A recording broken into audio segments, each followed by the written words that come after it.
से आजकल बहुत ट्रेंड में चल रहा है ड्रैगन फ्रूट।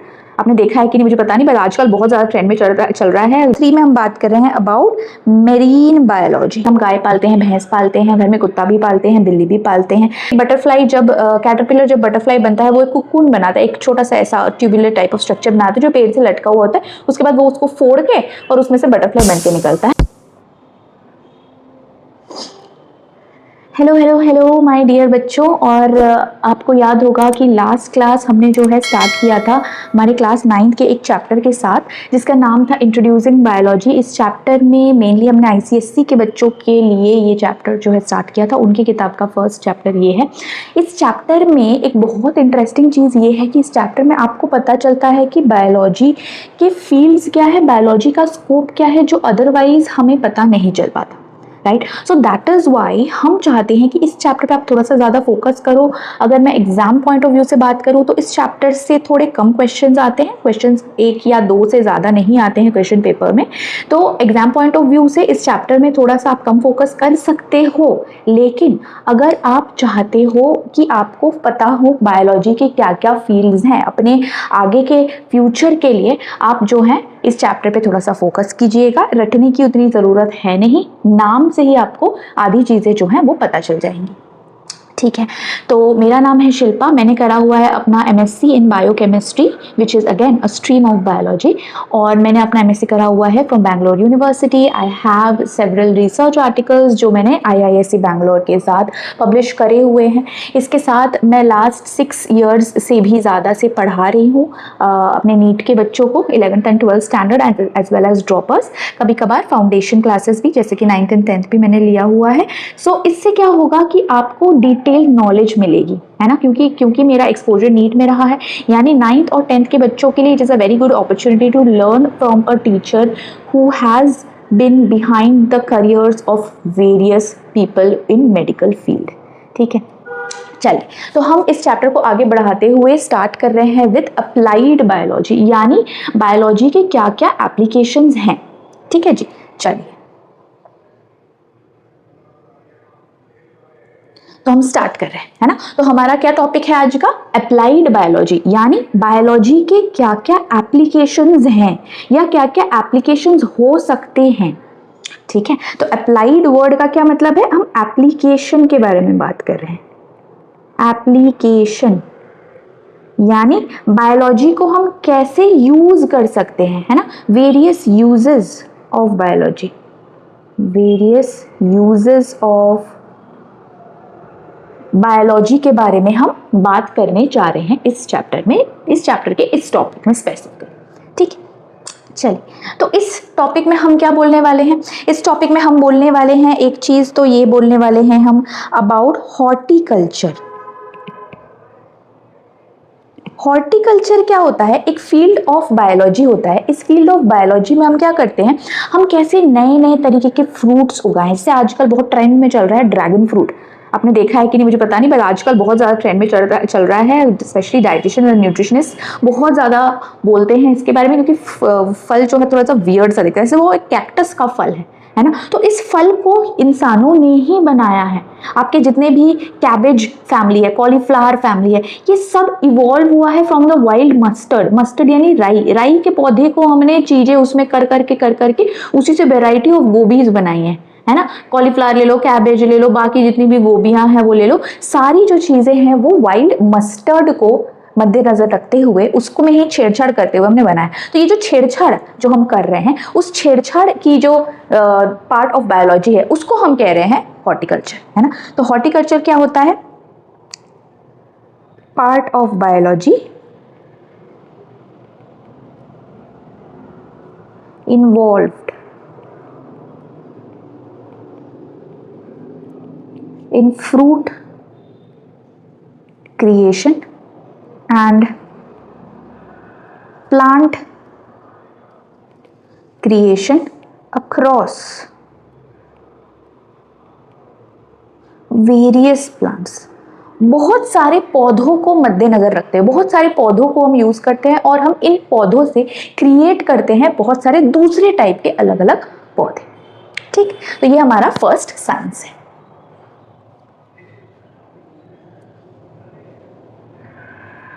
चलिए अब हम चलते हैं नंबर 2 पे। नंबर 2 पे हम बात कर रहे हैं about agriculture on the whole, overall agriculture की बात कर रहे हैं।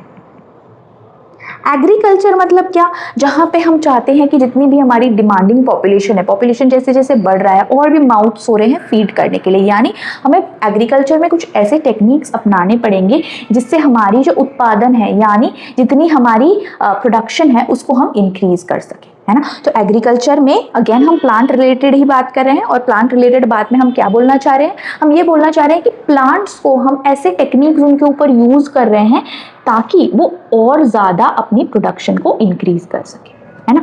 चलो तो एग्रीकल्चर में हम क्या बात कर रहे हैं, एग्रीकल्चर में हम बात कर रहे हैं about raising crops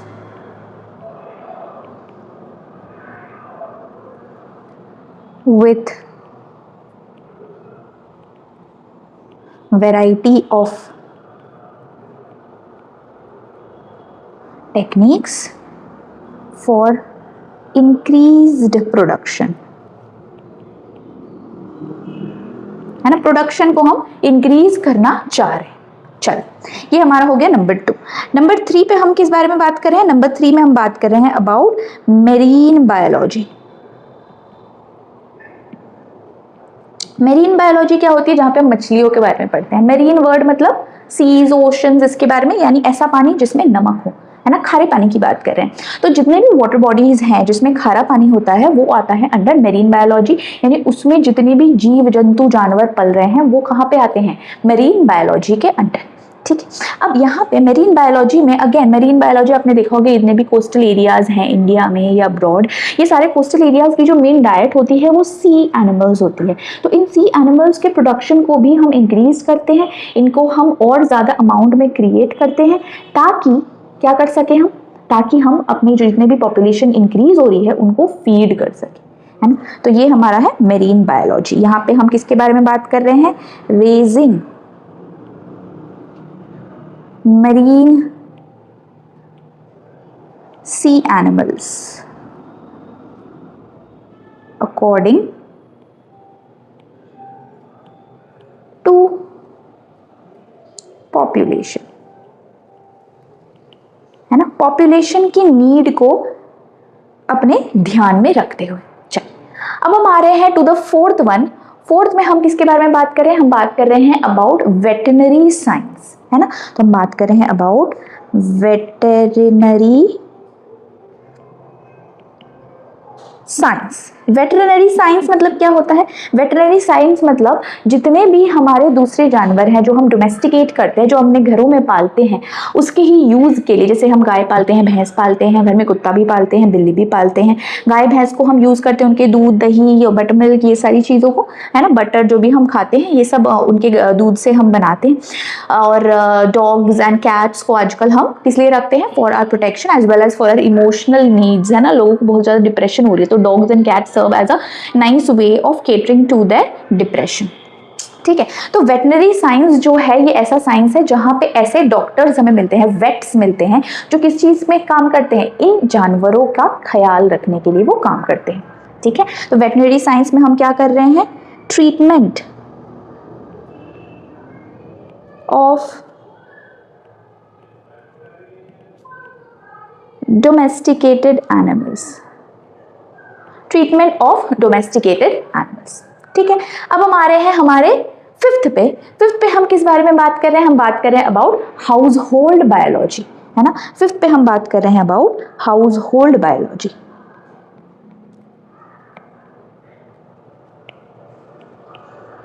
house hold biology क्या होता है, ऐसा बायोलॉजी जहाँ पे हमारे घर के अंदर ही एक्सपेरिमेंट्स चल रहे हैं और हमें पता तक नहीं है कि ये भी बायोलॉजी है ना। तो जितना भी हम दही जमाते हैं, हम जितना भी इडली डोसा का सांभर का जो भी मिक्सचर बनाते हैं ना, राइस को हम फर्मेंट करते हैं, दाल भी होती है उसमें, उसको हम फर्मेंट करते हैं। इसके अलावा हम क्या करते हैं, जैसे बटर मिल्क बनाते हैं तो उसमें भी कभी कभार हम यूज़ करते हैं, जैसे हम ब्रेड मेकिंग करते हैं, वाइन बनाते हैं, अल्कोहल्स बनाते हैं, ये सब में हम क्या करते हैं, हम यूज़ करते हैं एक प्रोसेस का जिसको हम कहते हैं फर्मेंटेशन, है ना। तो फर्मेंटेशन का जो प्रोसेस है, उस प्रोसेस का यूज जो है वो हाउस होल्ड बायोलॉजी में होता है। इससे हम अलग अलग तरीके के खाने बना सकते हैं, है ना। तो ये जो है ये फूड मेकिंग के लिए है, mainly food making inside our houses. ठीक है जी, तो ये इस रीजन के लिए। ठीक, अब हम आ रहे हैं अपने अगली काइंड ऑफ बायोलॉजी के कि कहाँ पे ये बायोलॉजी यूज हो रहा है। ये है हमारा, तो हम थोड़ा सा कलर चेंज कर लेते हैं अब, है ना। हम आ गए सिक्स्थ पे। सिक्स्थ में हम किसके बारे में बात कर रहे हैं? सिक्स्थ में हम बात कर रहे हैं about marine biology. Sorry, marine biology हम कर चुके हैं। सिक्स्थ में हम बात करेंगे अबाउट पिसिकल्चर, जो कि मेरीन बायोलॉजी से रेलिवेंट टॉपिक है ना। तो सिक्स में हम बात कर रहे हैं अबाउट पिसिकल्चर। पिसिकल्चर यानी अगेन मछलियों को कल्टीवेट करना ताकि हम उनको बेच सके और उनसे प्रॉफिट कमा सके। बट मेरीन बायोलॉजी और पिसिकल्चर में क्या डिफरेंस है? मेरीन बायोलॉजी मतलब जहाँ पे सिर्फ हम खारे पानी की मछलियाँ, खारे पानी के जो जानवर हैं उनके बारे में बात करें। पिसिकल्चर का क्या मतलब है? पिसिकल्चर में हम नॉर्मल वाटर यानी जो नॉन सॉल्टी यानी रिवर्स एंड लेक्स वाली जो वाटर है उसको भी हम इंक्लूड कर रहे हैं। खारे पानी तो है ही बट नॉर्मल पानी भी है इसमें दो बोथ इंक्लूसिव है ना। तो मरीन बायोलॉजी आप कह सकते हो kind of is a part of pisciculture. ठीक, पिसिकल्चर यानी growth of fishes for economic purposes, है ना। मछलियां हम उगा रहे हैं, इकोनॉमिक यानी क्या? पैसा, है ना। पैसा, इकोनॉमिक मतलब पैसे की बात कर रहे हैं, है ना। चलो, इकोनॉमिक मतलब यहाँ पे हम बात कर रहे हैं अबाउट मनी के बारे में बात कर रहे हैं। ठीक है जी, चलो अब हम आ जाते हैं अपने सेवेंथ पे। सेवेंथ पे हम एक और ले लेते हैं सेरीकल्चर। सेरीकल्चर क्या होता है? सिल्क वॉर्म्स, जहाँ पे हम सिल्क वॉर्म्स ग्रो करते हैं, जो हम सिल्क की साड़ियाँ पहनते हैं। सिल्क की साड़ियाँ जो है वो बनते हैं फ्रॉम एन एनिमल जिसको हम कहते हैं सिल्क वॉर्म। ये सिल्क वॉर्म जो है ये कुकून बनाता है ना। कुकू जैसे बटरफ्लाई जब कैटरपिलर जब बटरफ्लाई बनता है वो एक कुकून बनाता है, एक छोटा सा ऐसा ट्यूबुलर टाइप ऑफ स्ट्रक्चर बनाता है जो पेड़ से लटका हुआ होता है। उसके बाद वो उसको फोड़ के और उसमें से बटरफ्लाई बन के निकलता है। उसका एक मेटामॉर्फोसिस होता है, उसमें मतलब मेजर चेंज होता है उसके बॉडी में। ऐसा ही सेम थिंग सिल्क वॉर्म्स में भी होता है। अब सिल्क वॉर्म में क्या है कि वो कुकून बनाता तो है बट हम उसको बाहर तोड़ के नहीं आने देते हैं। हम क्या करते हैं? हम उस कुकून स्टेज को डालते हैं बॉइलिंग वाटर में, वो कीड़ा जो है वो अंदर मर जाता है।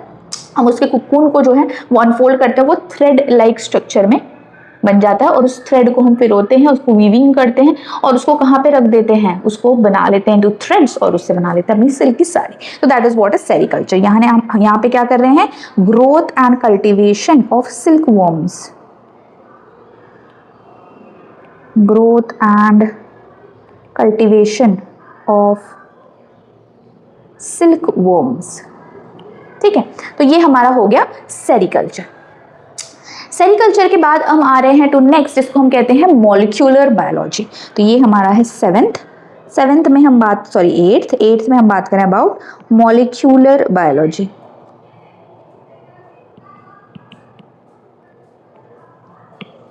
मॉलिक्यूलर बायोलॉजी यानी सेल के अंदर, अब हम एक सेल के अंदर झांक रहे हैं और उस सेल के अंदर देख रहे हैं कि सेल के अंदर कैसे कैसे केमिकल्स हैं और वो केमिकल्स कैसे कैसे काम कर रहे हैं, यानी केमिकल्स इनसाइड द सेल के बारे में हम पढ़ रहे हैं इन बायोटेक्नोलॉजी। बहुत ही फेमस फील्ड है, मॉलिक्यूलर बायोलॉजी बहुत ही फेमस फील्ड है। बहुत ज़्यादा लोग इस पे पढ़ाई करते हैं, इसके ऊपर रिसर्च आर्टिकल्स लिखते हैं। ये बहुत ज़्यादा इन डिमांड है आजकल, क्योंकि मॉलिक्यूलर बायोलॉजी में हम डीएनए के बारे में पढ़ते हैं और डीएनए के ही ऑल्ट्रेशन से हम इतनी सारी वेराइटी ऑफ चीज़ें बना रहे हैं आजकल, है ना। तो इसलिए मॉलिक्यूलर बायोलॉजी यानी किस बारे में पढ़ रहे हैं? Chemicals inside the cell, chemicals inside the cell के बारे में पढ़ रहे हैं। अब हम आ जाते हैं नाइन्थ पे। मॉलिक्यूलर बायोलॉजी हमने कंप्लीट कर लिया। अब हम आ जाते हैं नाइन्थ पे हम बात करेंगे अबाउट बायोटेक्नोलॉजी, है ना। नाइन्थ में हम बात करेंगे अबाउट बायोटेक्नोलॉजी। अगेन एक और फील्ड जिसके बारे में बहुत ज़्यादा चर्चा हो रही है आजकल, है ना। बायोटेक्नोलॉजी इज अनदर फील्ड जिसके बारे में बहुत ज़्यादा चर्चा हो रही है। तो बायोटेक्नोलॉजी क्या है? बायोटेक्नोलॉजी यानी आप दो वर्ड इसमें देख सकते हो, बहुत ही ईजी चीज़ है इसको समझना। दो वर्ड इसमें देखो यहाँ पे है यहाँ पे है बायो और दूसरा वर्ड क्या है यहाँ पे? टेक्नोलॉजी। यानी यहाँ पे लाइफ साइंस के बारे में भी बात हो रही है और थोड़ा सा टेक्नोलॉजी के बारे में भी बात हो रही है। हम यहाँ पे बहुत सारे अलग अलग टेक्निक्स हैं इन बायोटेक्नोलॉजी जिससे हम वेराइटी ऑफ थिंग्स कर सकते हैं। जैसे कि आजकल बहुत चल रहा है आईवीएफ, है ना। आईवीएफ यानी इन विट्रो फर्टिलाइजेशन, यानी जो कपल्स में के बीच में इनफर्टिलिटी आ जाती है, यानी after 2 years of marriage also they are not able to conceive, ऐसी सिचुएशन को हम कहते हैं प्राइमरी इनफर्टिलिटी। हो सकता है कि बाद में भी हो जाए, but that will be secondary infertility, अगर वो बिल्कुल ही नहीं प्रेग्नेंट हो सकते हैं तो। But this is primary infertility. इसको हम केटर करने के लिए क्या करते हैं, हम मदर से जो है ओवम लेते हैं, फादर से जो है स्पर्म लेते हैं, उसको लैब के अंदर फ्यूजन कराते हैं, फर्टिलाइजेशन हो जाता है, जाइगोट जो बनता है उसको मदर के अंदर वापस से डाल देते हैं। तो ये हमारा है आईवीएफ। ये क्या है, बायोटेक्नोलॉजी, जहां पे हमने टेक्नोलॉजी का यूज किया for something good, of course, है ना। ह्यूमंस के खुशी के लिए जो टेक्नोलॉजी हम यूज कर रहे हैं, उनके हैप्पीनेस के लिए जो हम यूज कर रहे हैं, दैट इज बायोटेक्नोलॉजी। मेडिसिन जो हम इतना बना रहे हैं against so many different kind of diseases, what is this, biotechnology, है ना। सो बायोटेक्नोलॉजी मतलब क्या होता है, बायोटेक्नोलॉजी यानी including biology for various purposes catering human beings. This is what is biotechnology.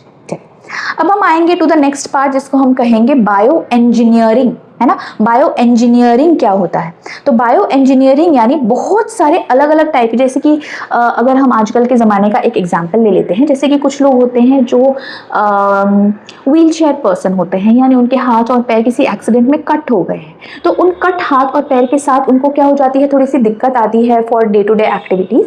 तो इस केस में हम क्या करते हैं, हमारे पास होता है बहुत सारे फिजिक्स इसमें बहुत ज़्यादा अप्लाइड होता है इस फील्ड में, जिसमें हम आर्टिफिशियल हैंड्स एंड लेग्स बनाते हैं, आर्टिफिशियल आंखें भी बना रहे हैं आजकल। तो आर्टिफिशियल हैंड्स एंड लेग्स जो है उनको यूज़ कर सकते हैं, उनको जो कटा हुआ हाथ है उसके साथ ही फिक्स कर दिया जाता है और देन वो उसको यूज़ करते हैं इन फ्यूचर अपने डे टू डे लाइफ को थोड़ा सा ईजी बनाने के लिए। That is what is bio engineering, है ना। तो ये हमारा है टेंथ में हम बात कर रहे हैं about bio engineering.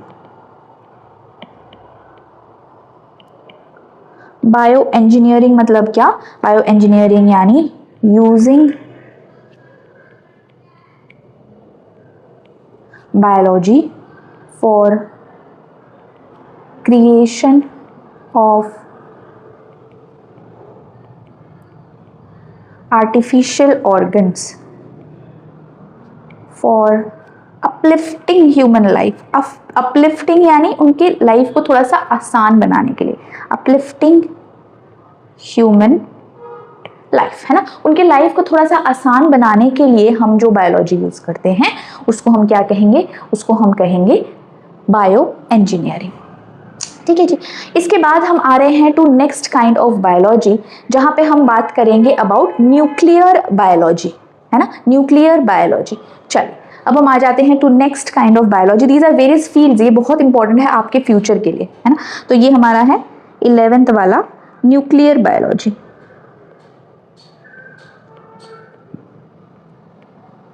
Nuclear biology में हम क्या देखते हैं, हम यहाँ पे बहुत सारे रेडियो एक्टिव चीज़ें यूज़ करते हैं, यानी रेडियो एक्टिविटी को यूज़ करते हैं, उसको एनिमल्स के ऊपर एक्सर्ट करते हैं और देखते हैं कि अच्छा एनिमल पे इसका क्या असर है, क्या इसके डीएनए में कुछ चेंज आ रहा है, क्या इसके डीएनए में कुछ चेंज नहीं आ रहा है। अगर डीएनए में वो चेंज आ रहा है, क्या ये अच्छा चेंज है, क्या ये खराब चेंज है। अगर अच्छा चेंज है तो हम उसको रख लेंगे, अगर खराब चेंज है तो हम उसको फेंक देंगे। तो that is what is nuclear biology. Nuclear word कहाँ से आ रहा है, केमिस्ट्री वाले एटम से आ रहा है, न्यूक्लियस ऑफ द एटम से वर्ड आ रहा है ना। तो न्यूक्लियर बायोलॉजी यानी using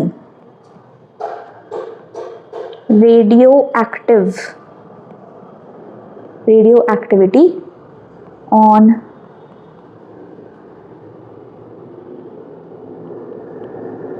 living organisms and analyzing their effect।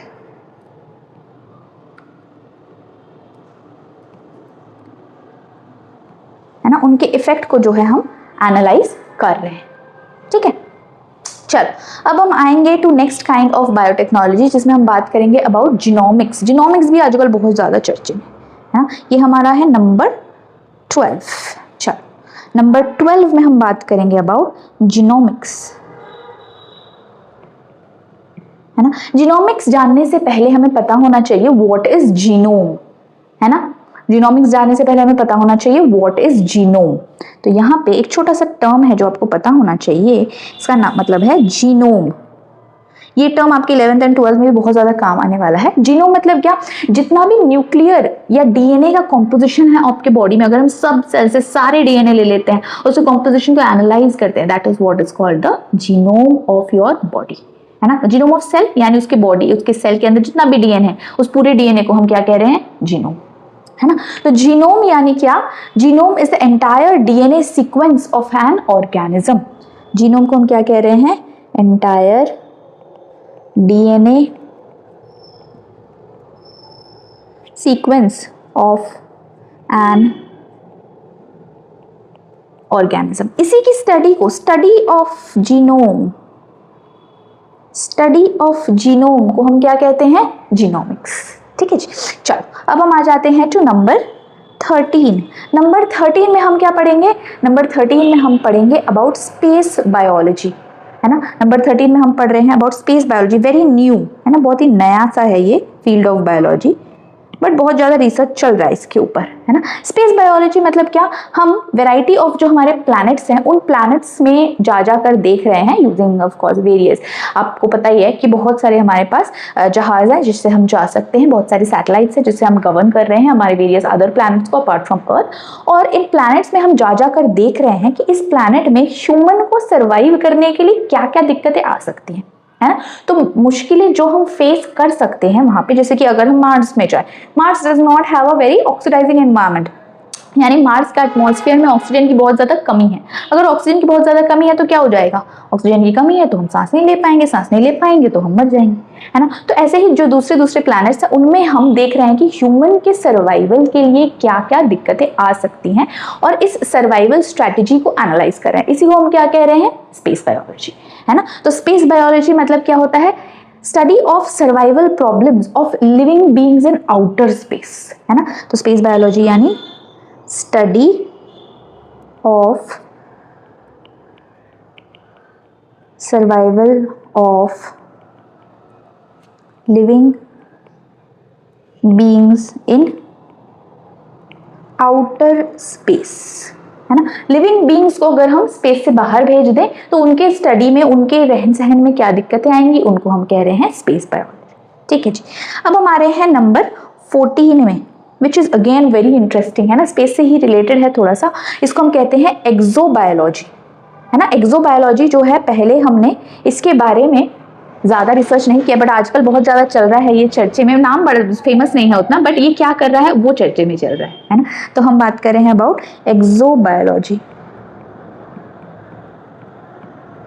Exobiology मतलब क्या, एक्सोबायोलॉजी मतलब study of life in outer space, इसको हम एक्सोबायोलॉजी कहते हैं ना। हम अलग अलग प्लैनेट्स में जा रहे हैं और देख रहे हैं क्या यहाँ पे कुछ रह रहा है, क्या यहाँ पे एलियंस हैं, है ना। तो ये सारी जो चीजें हैं दिस कम्स अंडर एक्सोबायोलॉजी। तो एक्सोबायोलॉजी मतलब study of life forms in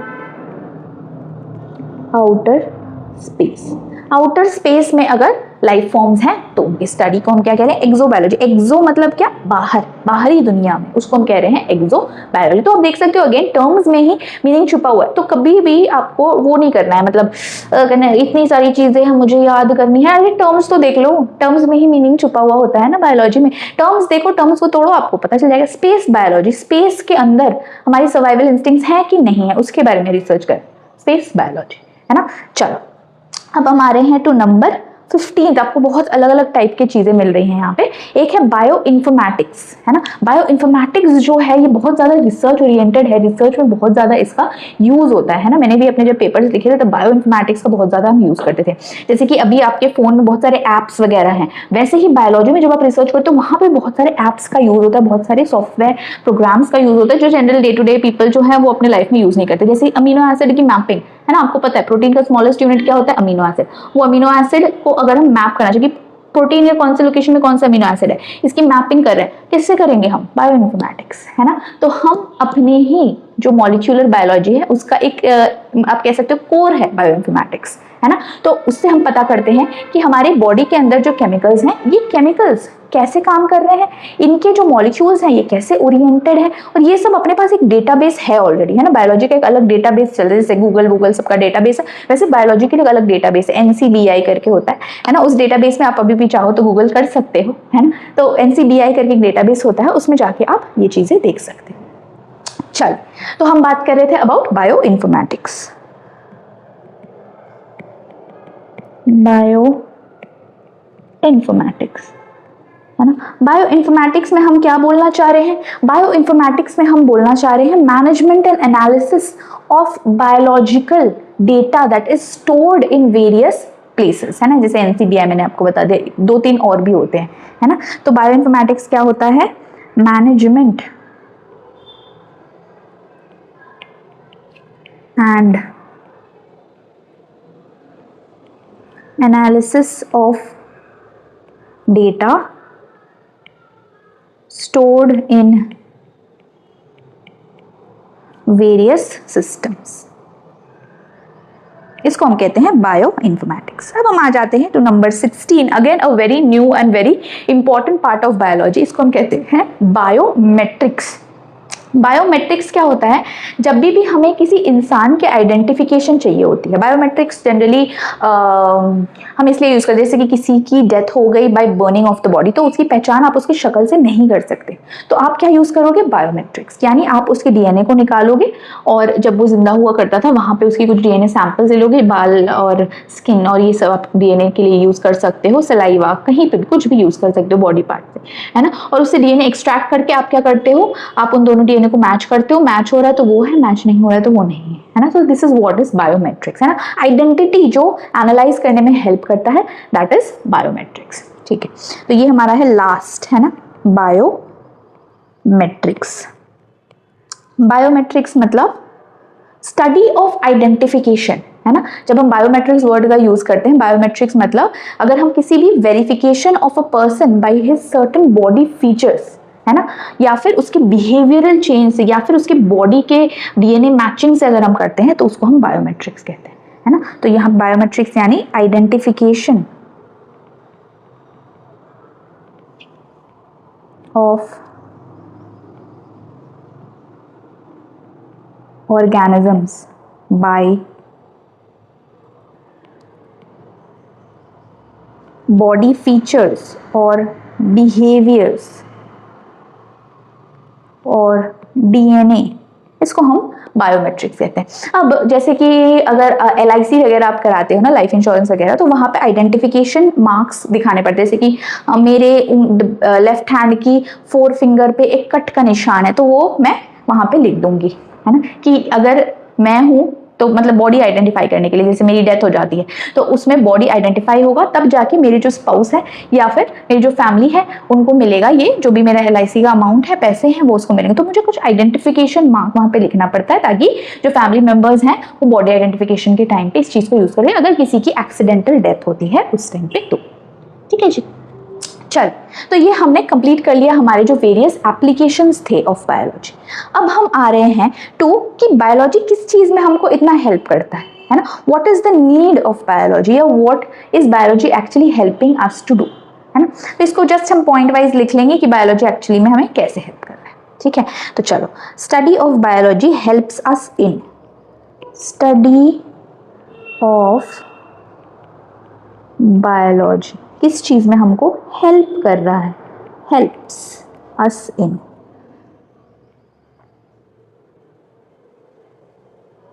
ठीक है। तो ये हमारा बक्सा बन गया, इसमें हम लिख लेंगे, ठीक है। तो first thing, study of biology किस चीज में हमें हेल्प कर रही है, हमें हेल्प कर रही है विद इन एग्रीकल्चर, और ये सब चीजें हमने पढ़ी, तो यानी इन ग्रोइंग मोर फूड, है ना, फूड को ताकि हम और बना सकें, क्योंकि पॉपुलेशन आपको पता ही है, India is the number 1 in population, यानी हमारे पास बहुत सारे मुंह हैं फीड करने को, ठीक है जी। चलो, तो इसके अलावा बहुत सारे डिजीजेस से लड़ने के लिए, यानी फाइटिंग अगेंस्ट डिजीजेस,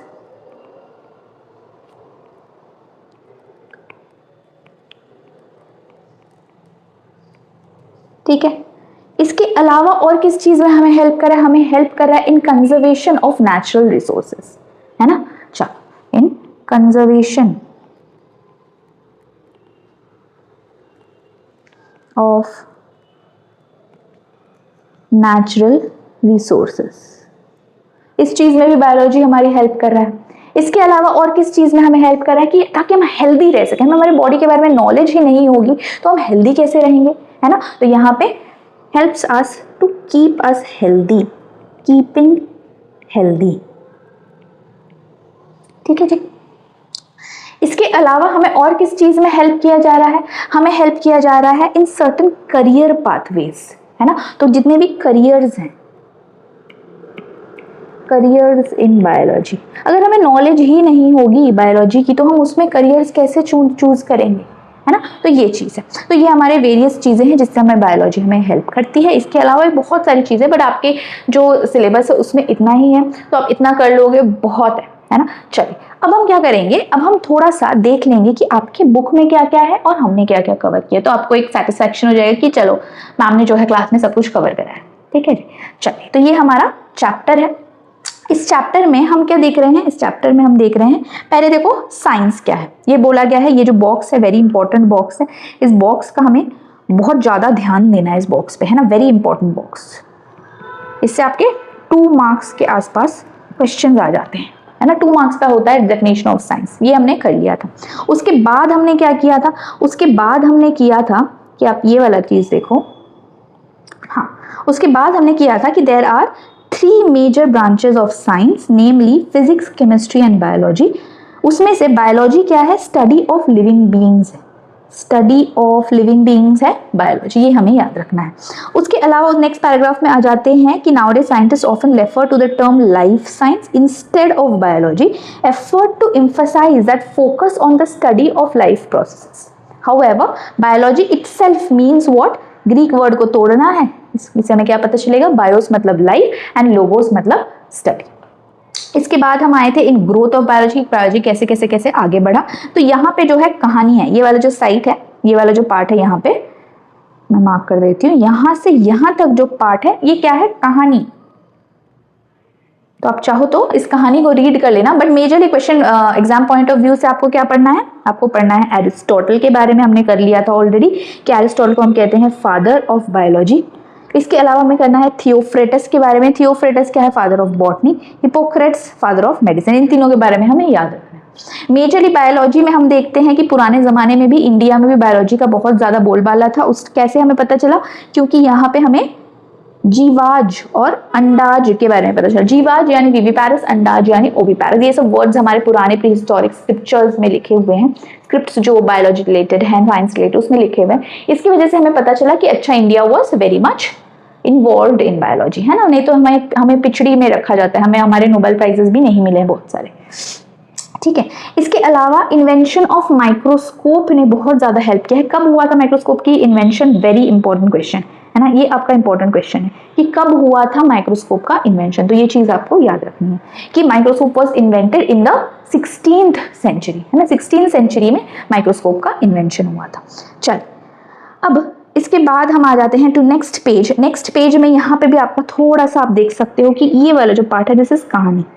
चाहो तो पढ़ लो, नहीं चाहो तो इट्स अप टू यू, है ना।